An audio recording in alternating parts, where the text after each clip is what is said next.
Hey, everybody. Good morning. This is Mark and Brenda at Bitcoin. Bitcoin say what? Boom. How's everybody doing this morning? Before we get started, Brenda, by the way, how are you doing this morning? I'm doing pretty good. Are you? Good. It's we've been a little busy.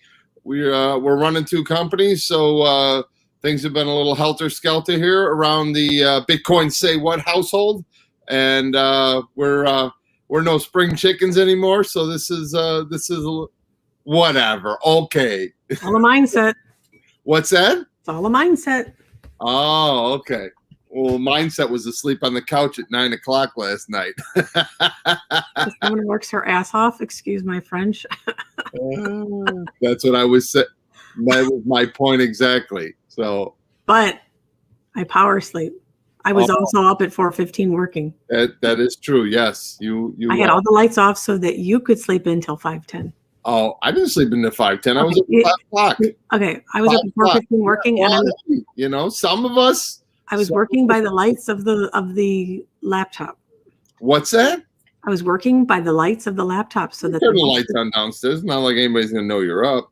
All right. Hey, before we get started, I want to read the quote that I kind of mumbled through yesterday. Can you do me a favor and fix that green screen weird thing that's happening on your? Do you see how I don't. Yeah. Thank you. Yeah. Keep doing it. You know what? The screen on this computer. There you go. Perfect. Okay. Now go. Okay. So, all right. Let me center myself. Yes. Get the flag off your ear. I like that. Hold on. I'll be there. There we go. Right off my ear. That's perfect. Don't you think? Yes. Okay. So the quote yesterday was from a conversation between Paul Tudor Jones and Stanley Druckenmiller, and I'm going to quote it instead of me rambling on. So paragraph starts. Then the second thing that happened is I got a call from billionaire hedge fund manager Paul Tudor Jones. This is from Stanley Druckenmiller, and he says, do you know that when Bitcoin went from $17,000 to $3,000, that was that's 86% of, no, I'm sorry, that 86% of the people that owned it at 17,000 never sold it. He said, well, this is huge in my mind. So here's something with a finite supply and 86% of the owners are religious zealots. I mean, who the hell holds something through 17,000 to 3,000? And it turns out none of them. The 86% sold it, and that doesn't make sense. None of them. 86%. That's written poorly. Yeah, it's not. Yeah, that is to the central bank craziness phenomenon. So this is speaking about 2017. So basically, people hodled. So let's just say right now. So if that's an 86%, if it went from 64, which was the high, 86%, you're probably looking at under $10,000. You do the math on that real quick? Absolutely. That's what I'm doing right now. I had a feeling that's what you were doing. Keep going. You don't have to stop talking. Oh, okay. Well, I just was watching you diligently. $8,960. 2,900? I just said 8,900. Oh, I couldn't hear you. There's a famous person who always says listening is a skill. Yeah, he's a smart guy. I don't know who that guy is. Today. What's that? Nothing. Oh, look at you, just rolling with the digs here. The people can hear me. The people can hear. I can't, but they can. For some reason, I got this nasty ringing in my ear. All right, why don't you get started? No, go ahead. You go start. Oh, okay. Well, that sounds fantastic. Sure. So behind us is beautiful St. Louis. I actually think I did this one other day, but I love St. Louis. You did. Great memories there. So that is, I always show part of America. And behind Mark is a gentleman standing on a car enjoying himself with the Bitcoin flag. And Mark knows what I'm talking about. Oh, I had, okay. So I actually have that behind you because it just makes me laugh. So okay, now I know what you're talking about. That's we'll leave that between us. And Mark is kind of a Bitcoin maxi, so I also put the Bitcoin flag off his ear too. So all right. So since we're on the car subject, we're going to talk about a car. I found this interesting. I happened to stumble across this one yesterday. I did too. I thought this was kind of cool. So maybe it's not as Doesn't cool. it talk about a coin? I thought this talks about a blank coin. No. It really does. It yes and no, but it really isn't about that. It's about the technology. Okay, go ahead, Maxi Mark. Go. Maxi Mark. There you go. That's what Dan said to call you. Go ahead. Maxi. Okay. All right. I'm Maxi Mark. Maxi Mark. Okay. Pointless but incredible. New electric car mines crypto while it's parked. Okay. Cool. Canadian light electric vehicle manufacturer Daymark has announced that an electric car that can mine Bitcoin and other cryptocurrencies while parked. Okay, so let me I read that and I stopped because I'm thinking, I know how long it takes and how hard something has to work in order to mine Bitcoin.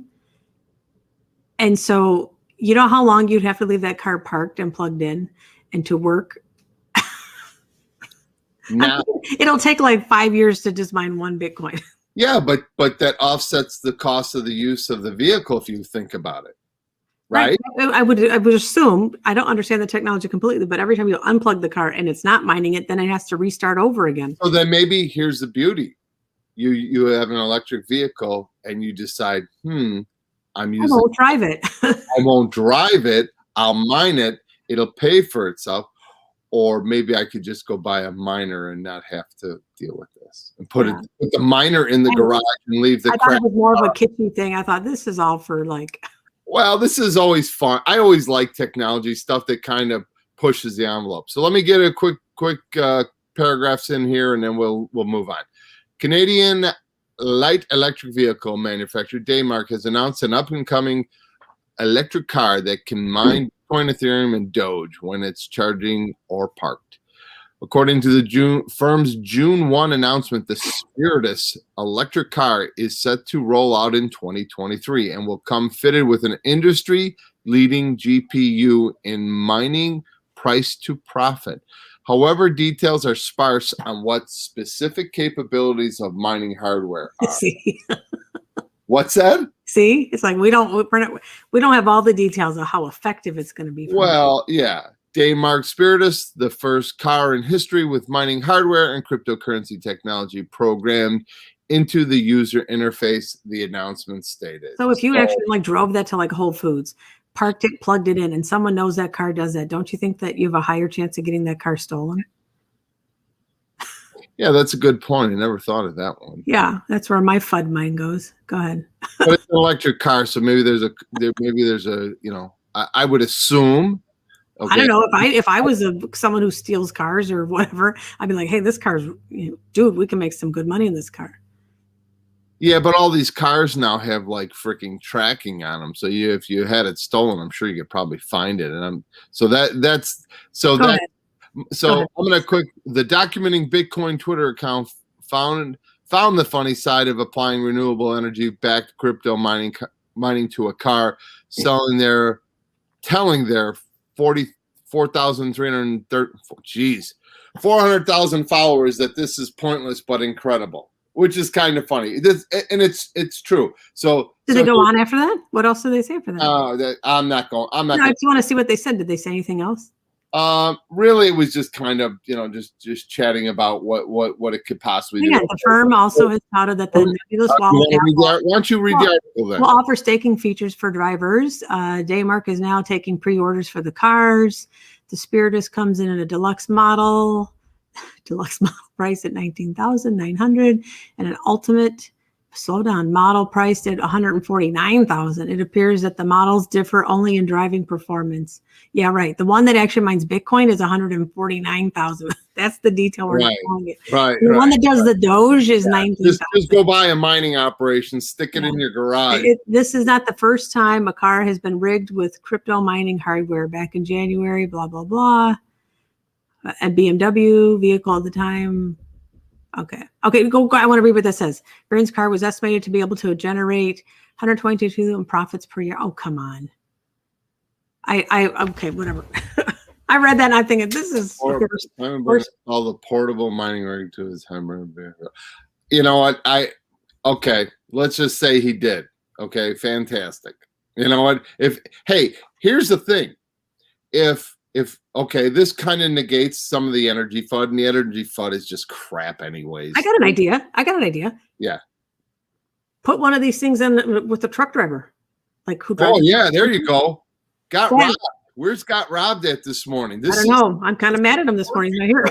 We needed him to chime in today. But what a perfect thing. We're talking about renewable energy. And if they can put these on these fancy cars, screw these fancy cars, throw them in these trucks that are driving across America. Yeah, you know. Let Amazon do it. Then they pay for some of their stuff. Yeah. Come on, let's go. All these big companies, UPS and FedEx.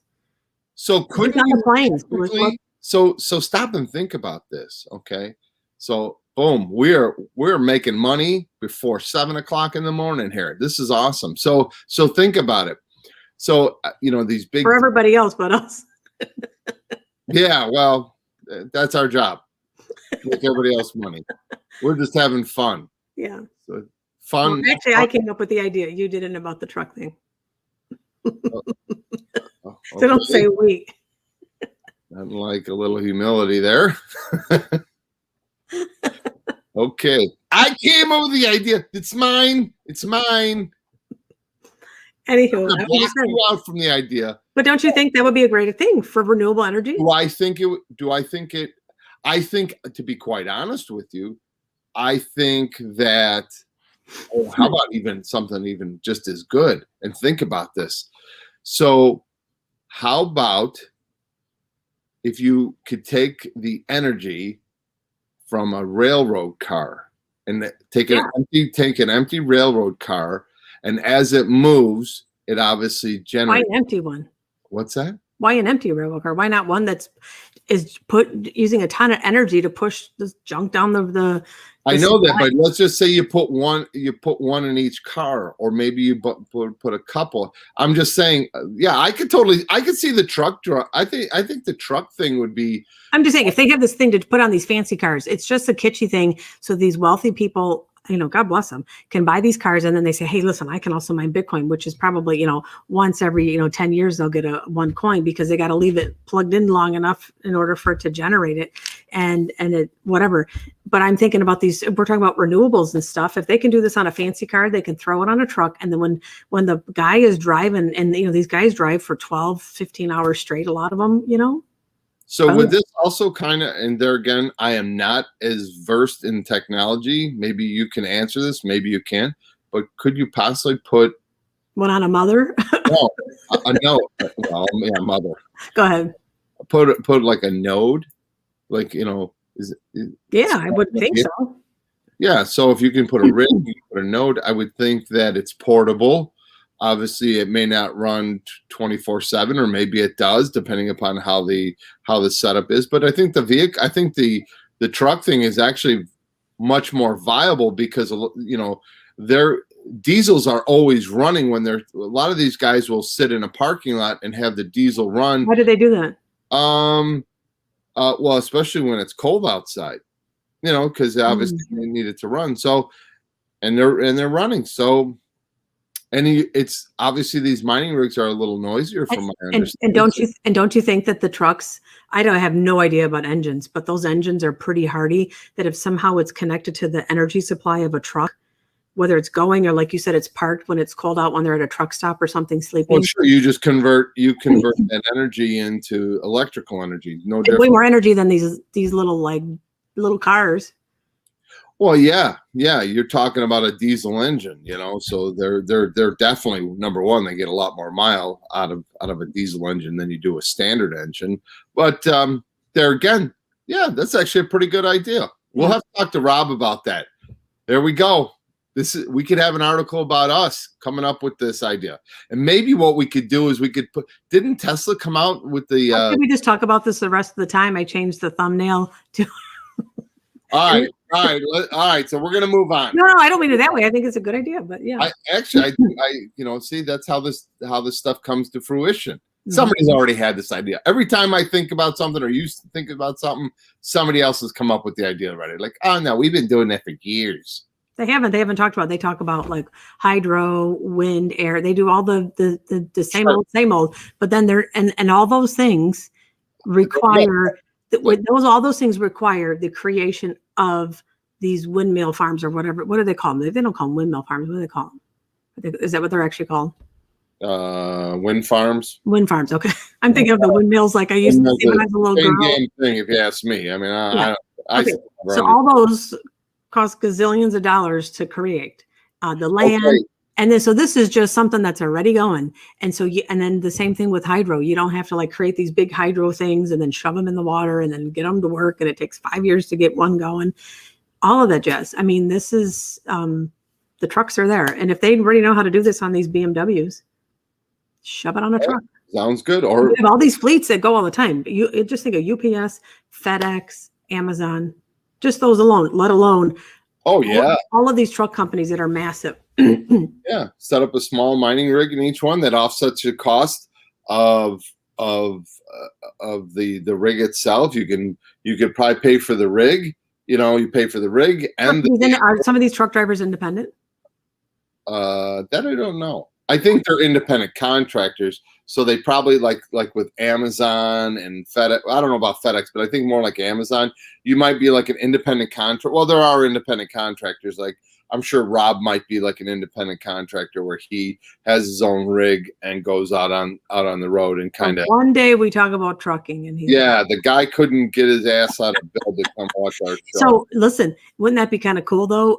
Remember back in the day when our son's friends were all saying that college students were mining Bitcoin in their dorms because they were kind of doing renewable energy of the electricity in the dorms. And then because I guess you just pay like a flat, like electric bill. And so then probably the people in the dorms, the people running the dorms were like, why is electric so high in here? It's crazy. Our bills are through the roof. And so they were mining Bitcoin without them knowing it. And then basically the college was paying for the electricity. But they're getting the electricity probably to run these things is probably not as, now we should find out. Now it's expensive. That's why they're saying they do it a renewable because they're trying to find the cheapest price. And depending upon what it's a business model. Not the average mope, doing it in his garage or doing it in his basement. If we were to get one here, it's like 21 cents. Okay. See, okay. So here's what. What I was trying to say though, to finish my thought was that if a truck driver's independent and then he just gets a rig thing, shoves it on his truck, and then he just does it unbeknownst to the company he works for. He could be making a side hustle. Little side hustle while driving. Hey, why not? Yeah. Why not? Or there again, on a note. I mean, so at some point, this is probably going to be in the process. So you stop and think about that. You know what would be interesting? To find out what the resident. This would be a great thing. This is something we need to look into. What would be the residential cost of, say, a mining rig in comparison to, say, a refrigerator? Because a refrigerator uses a lot of wattage in the old cottage. So it would be interesting to see because they both run kind of all the time. Refrigerator is only, when the compressor kicks on, it runs. So it does run fairly steadily. So it would be interesting to see the overall cost of, say, a mining rig over a year's time versus a refrigerator. So there's a whole rabbit hole of stuff we could go down. I was listening to somebody and they were just kind of joking, but you remember that was it like the Eco Gym here in town? Yeah. There you go. You get on bikes and treadmills and you power up the rig to it. And then you don't tell the people that they're actually pedaling and they're making the Eco Gym. Oh, don't mind that little thing over there. It's just keeping track of your time on here. Yeah. There you go. There you go. Just keep going. Yeah. Yeah. If you put in 5,000 more steps today, you might get a free membership. Think about that. That would be awesome. You just go, shh. That would be fun. I mean, seriously, that'd be seriously. So you offset the cost of the gym. You offset and say, okay, one, the person working out is going to lose weight probably. Okay, they're going to be healthier. But if you don't tell the people and then they're pedaling. You kind of get up. Listen to this one here. Cruella de Vil. Hey, with her mustache. Hey, how about what I don't have a mustache. I shave mine every day. Yeah, okay. There's a joke out there I would love to say, but I think it's a little too crude. But so I'll leave it at that. And it's not about you. It's It's not as crude. I'm a more sensitive kind of guy. So, Okay. all right. So maybe we can go on to our second story of the day after we've. All right. Well, we spent 20 minutes on this, and are you like in a big rush again? Because yeah, I got to be out the door by the magical number of 7. Okay. So. Okay. Oh, hey guys, let me tell you this something. When you get the that's not a good All right. Well, we were go on and hey, you took my article, started reading it, and then you went on this tangent. Yeah. Well, I'm telling you what, we're gonna reach out to Rob, and if he hasn't come into the show today, and we just got done talking about trucking for 20 minutes. Yeah. You know. What you'll have to do is post is make sure he does watch it and then send him a little text and say, we need to talk, sir. Dude. All right. So would you like me to go now? Yeah, absolutely. You read my article. Why don't you read yours now? All right. Well, let me see here. I want to talk about no more FUD. We've had too much FUD. Miners on the move. All right. Miners on the move. Hey, there you go. Truckers. Miners on the move. China's crypto mining losses may be Kazakhstan's gain. Crypto miners are fleeing China. Latest mining-focused crypto crackdown may turn into a nearby nation in a bid to continue doing business, with Kazakhstan increasingly looking to provide new homes for those looking to set up shop outside of mainland China. So what happens is that when governments come in and say, you can't do this, people just find a way, because it's just in our nature to survive and to thrive, especially when we know something is really good. So these people are like, all right, let's catch you later. We're going over to Kazakhstan. Operations in the country is increasing in Kazakhstan. Did you just sneeze? What's up? Did you just sneeze? I did. I turned my volume down. I was actually, I don't know how to mute it. I can't. Well, mining entrepreneurs, turn it down. Now it's reverbing, are getting richer with the happy state to take a share of the profits. Last year, Kazakhstan's economy ministry announced that the nation would begin taxing miners at a rate of 15% in a bid to help mitigate the economic fallout of COVID. Chinese mining firms Bit Mining has formed a partnership with unnamed Kazakhstan-based company. The duo will jointly invest in crypto mining center to be built in Kazakhstan's territory, with Bit Mining footing 80% of the expenses. They reported that the large Chinese Bitcoin mining companies are looking at moving to North America and Central Asia, and the mainland crackdown intensifies. So this is what I'm curious about. This is what I was thinking in my FUD mind, okay? If China is banning mining, why would it do that? And then now all these mining companies are coming to the U.S. Do you think there's some sort of I'm thinking conspiratorial, like why are they doing that? Because I would think that they know Bitcoin is a good thing and it's good for their country and it's good profit-wise. And so it seems almost like they're creating their own demise. You have any? I'll give you my first thought. Okay, and this is a historical perspective. Okay, for better or worse, you can sit there and say, "Oh, China's this, / communist / capitalist society." Listen, folks, you can say that all you want. They've done very well. They've stolen a lot of technology from around the world, especially from the United States. So it's not like they're, and there again, governments across the world do crappy things, including here. It happens. So I look at this from a point of going back to the old Soviet Union for you youngsters back in, 70s, 80s, and 90s. Anything that came out, they used to just berate the United States, the old Soviet Union. Oh, it's not gonna, make it, and it's this horrible place and everything. And basically, whatever comes out of a communist country is just propaganda. So who knows if this is even happening? So you're to answer my question in a longabout way, you were saying that they might not actually be banning it. This could just be propaganda. Oh, absolutely. I trust there again. I don't trust 90% of the things that my government tells me. No. I was more curious because I'm thinking this makes no sense. It just makes no sense. I think okay. So exactly. So you're a very reasoned individual. You think about this like it doesn't make sense. So if it doesn't make sense to somebody that you have not been in this arena for that long, imagine who somebody who has been in this arena is like, oh, this is probably just crap. Right. Probably just garbage. And and maybe they are moving. Great. I think the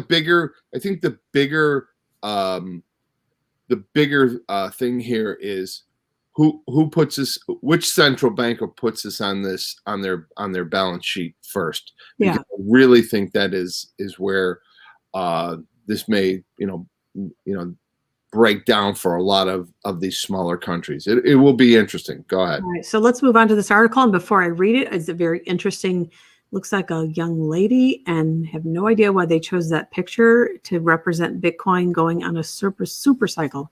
Very bizarre. Here's what's next for Bitcoin as it enters sweet spot of super cycle, according to Dan Held. Dan Held, Bitcoin bull and head of marketing growth at crypto exchange Kraken, says that Bitcoin is entering a period he refers to as the sweet spot of possible super cycle. Held previously turned heads when he coined the term super cycle, which refers to a wild parabolic rally in Bitcoin driven by various catalysts, including the entry of institutional money.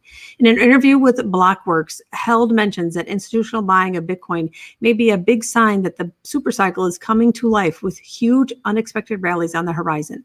And then this part is in really big pink. So this is important. The institutions coming in are a big signal for the super cycle as well, because it is totally changing the dynamic of how much money can flow into the space and what size. Some of these pension funds have a minimum of $1 billion investment. That's a lot of buying power to buy Bitcoin. And that means that Bitcoin's price needs to move up to accommodate all of these new market participants.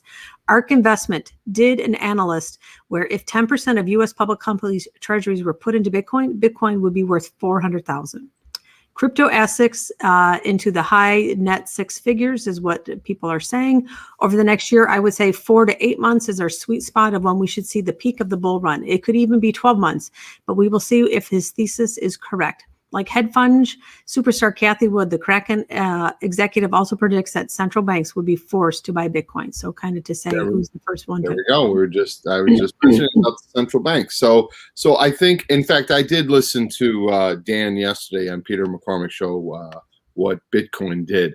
And, I don't know if I necessarily, and there again, I'm not a technical guy either. So I don't know if I necessarily believe in this super cycle thing. I'm a slow and steady kind of guy. I like, hey, if it goes up by, cause stop and think about this. To go up, just say $1,000 a day every day.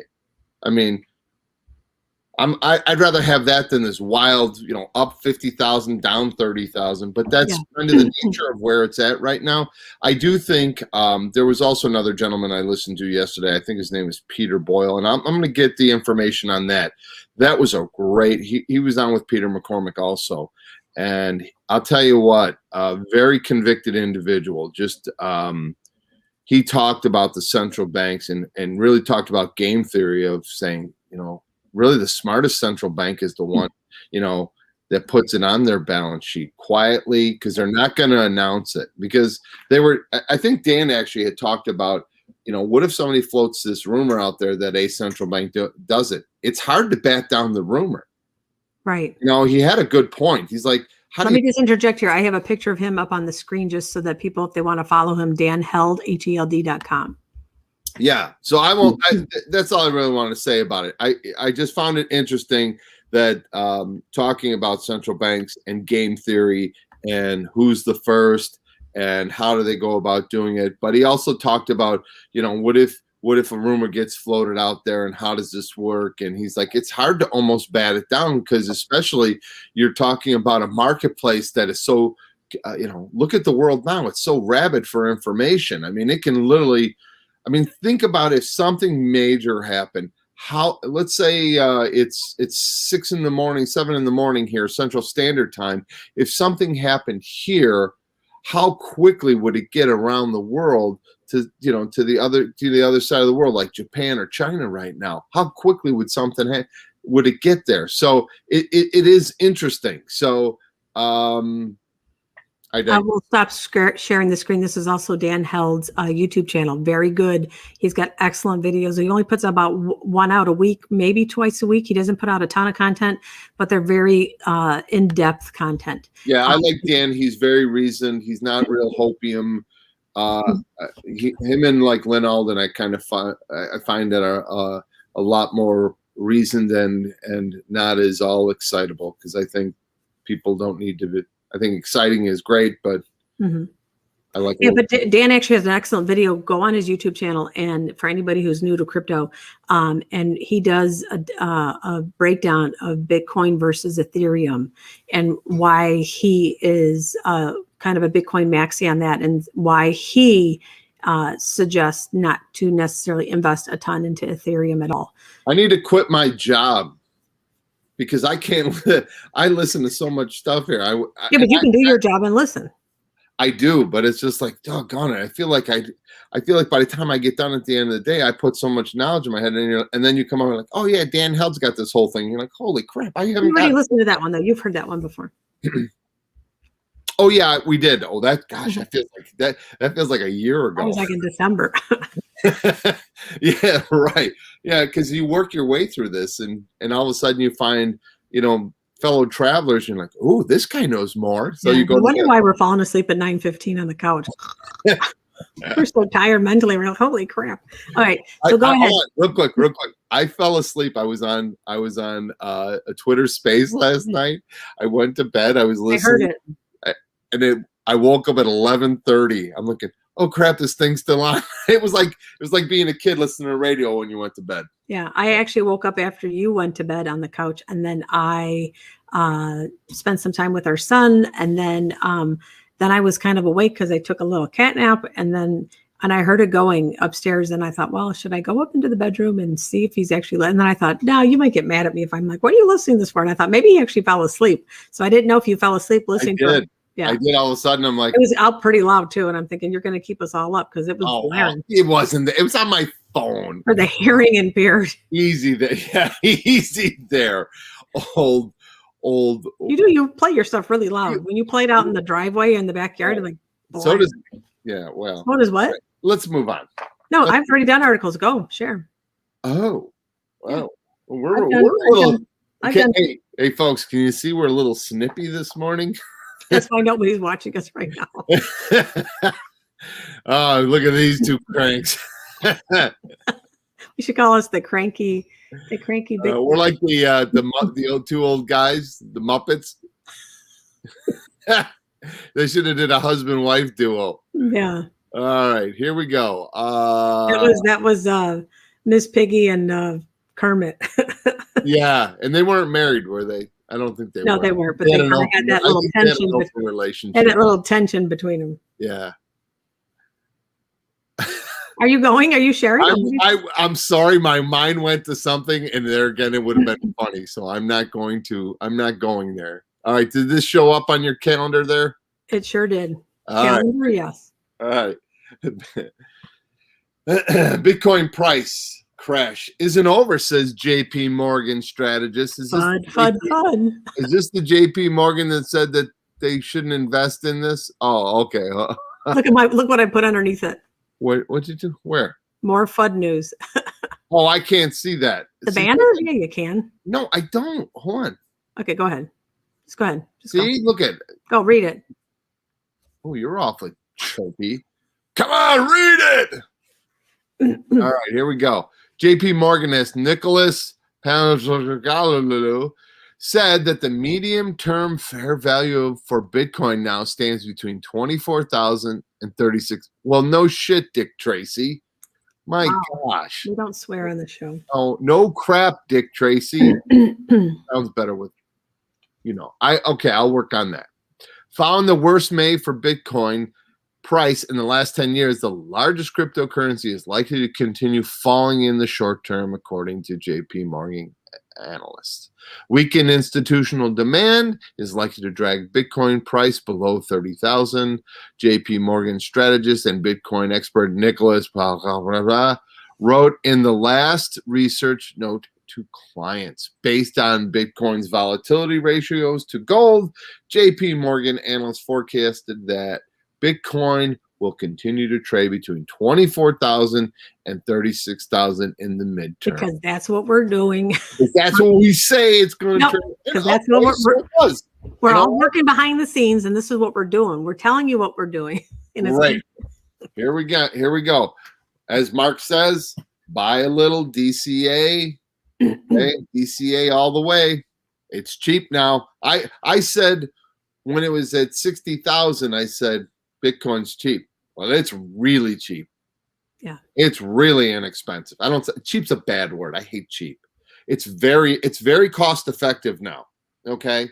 So at 20 some thousand, boy, you're getting a heck of a deal. I mean, it's imagine buying a car, and like, hey, I want and bought a Ford F-150 Lightning, brand new. It's $80,000, and I bought it for 20. You're like, dang, sign me up for it. So, all right, here you go, kiddo. Looks like we got trading. Yeah, so we're going to end on this one here, and I just want your little input. So I did a 4 screenshot here. We got Bitcoin. Now this is at the weekly price. I just wanted to look at it weekly because all these other guys are just open, Monday through Friday.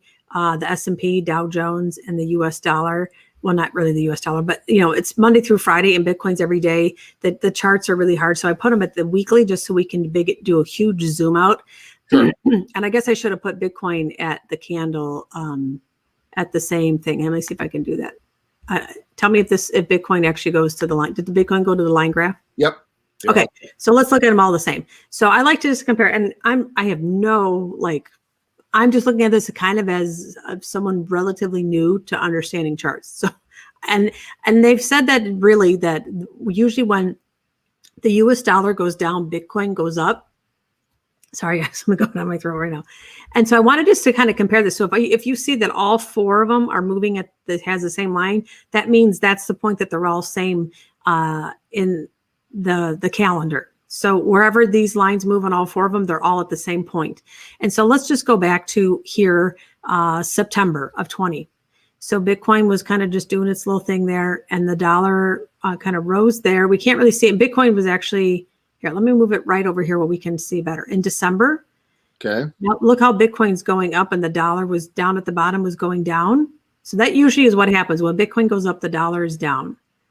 And then the S&P usually kind of correlates a lot with Bitcoin and the Dow Jones as well. So I was just trying to do a comparison. So if you look at it, Bitcoin is down here, but the dollar right around, now it's a weekly thing, so you have to kind of look at it. The dollar was going up. And then right here where Bitcoin is going up, the dollar is going down. And I just want people to kind of look at this because what I found interesting is that here Bitcoin is down and the dollar is going up. And then I found something, and I don't know if this is, let me go over here. So it has an inverse correlation. Yeah, but what I was looking at was that now that Bitcoin has been down, so we're over here. So Bitcoin is going down and the dollar is going up right here. Do you see that? Yeah. And so I'm wondering, do you have any input on why you think that? Because up to this point, is it because they're just flooding the money into the market? No, because they've been doing that. Okay, so then is this because they're manipulating the price? Because normally when Bitcoin... I wouldn't say that, there's always a direct correlation. I think what charts do is show trends, and I think it shows kind of where things have come from and where are things involved. So you could have said, each market's a little bit independent, because everybody says, it correlates, Bitcoin correlates, to. But normally when Bitcoin is going down, see like here, Bitcoin's going down and the dollar went up there. And then just since May, they're going up at the same. Yeah. So I was just more like, this isn't a weekly. Okay. And so this is different. And so I was wondering if there's something happening. And this has been the point where Bitcoin has been not behaving so well. I was just more curious. It could be there again. It could be that it was over, Bitcoin was over purchased. It was too frothy, it was too high. People are all jacked up and it moved up. This is very common from my understanding of Bitcoin and since its inception. It has these giant swings, and this is part of and then look at this here. So since Bitcoin has been going down, so this is on the day chart. See all this green here? Those are all the people buying. And this shows intensity of buying. Right. And so even though the price is way down and you think, oh, Bitcoin, everybody's getting, cruddy on it. And there's a ton of people buying it right now. And then the MACD is crossed the orange signal line. And then this histogram is getting lighter pink. And we actually have a couple of days of green here. That doesn't mean it's always going to stay green, because we have some green here and then it went right back into the red. So this doesn't mean it's going to keep going up. But look at all these people when it was down. Holy moly beans. Yeah, because there's people that are there's a high level of interest, and there's a lot of people there. Again, Will Clemente said on his, I think it was he had on one of his tweets, talked about kind of what went on in this last month or last week or so. And the bottom line was this: the people, the old school hodlers are holding and adding their positions. Yeah. It wasn't a lot, but I thought it was, they added how he measured it was there were around about 9,000 BTC added amongst these wallets that have been here for a while. But the newbie whales ditched about 157,000 BTC. So it's old versus new. It's long-term versus short-term. So let me finish on this trading chart here. What I found interesting, again, I'm not giving any financial advice. I'm just starting to analyze trading charts. And for someone new, sometimes you can, pick up a few things that, whatever, not that the people, anyways. So usually Bitcoin is up when it's above or over this red line, which is the 13 day moving average. And then the purple one is the 21. And then this orange stair one here is the 21-day moving average. And then this red one is the 21 week moving average. And so because all of it's below it, Bitcoin's below it, that means it's, super cheap right now. And so right here we have the 50-day moving average ready to cross the 21 week. And that doesn't happen like ever, like since we've been in it. Okay, so then I went back into history, and the last time that these crossed, Bitcoin started having a decent uptrend. So I'd be curious if this actually follows through and Bitcoin's going to have an uptrend, because see how they're ready to cross here. Yeah, and Bitcoin right now is roughly at 37,000 US dollars. So yeah, it's starting to move up. But there again, this could pump up to 40, 45. And then drop back down. Absolutely. Well, they say that May is going to be a bloody mess. So let's see. May was already a bloody mess. I'm sorry, June. June's going to be a bloody mess. That's okay. Hey. Yeah, May was a bloody mess too. Yeah. So anyways, well, it is time for you to go to work and make money for the family. And then I have to go to work and make money for the family too. That much. I mean, maybe I can go back to bed. So for all you newbies into crypto, follow danheld.com. Newbies, we're newbies. We're old newbies. Yes, but we're here to help the average person. So keep following and liking and sharing our stuff, and we'll bring a little bit of news every day to you. And anything you want to do before we sign off here? Yeah, that's awesome. That was great. Okay. You should take us out today. Nope, you do a great job. Go ahead. Okay. Thank you again. Please like, comment, subscribe. If you don't like us, stay in bed. Thanks for joining us at Bitcoin. Bitcoin say what?